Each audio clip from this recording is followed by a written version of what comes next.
Good morning, maaga tayo bumiyahe. Alas 4. Kasi 2 araw tayo hindi nakabiyahe ng maayos. Masama yung pakiramdam.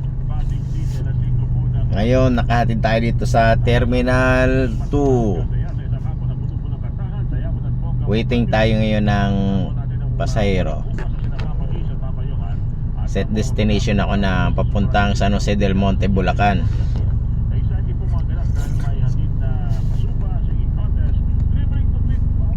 Pero habang naghihintay ng pasahero,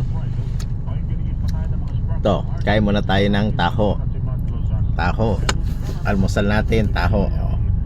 Oh, taho.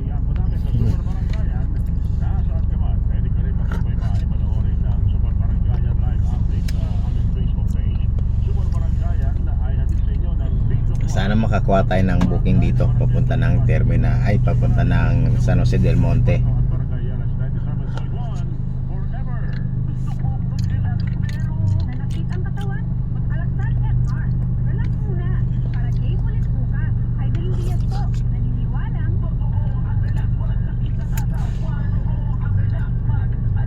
Ingat kayo mga paps, mga brother,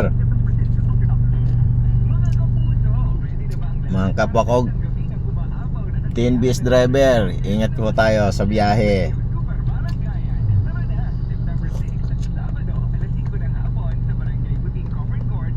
Kahapon abira yung biyahe ko, naplatan. Okay, ingat po tayo.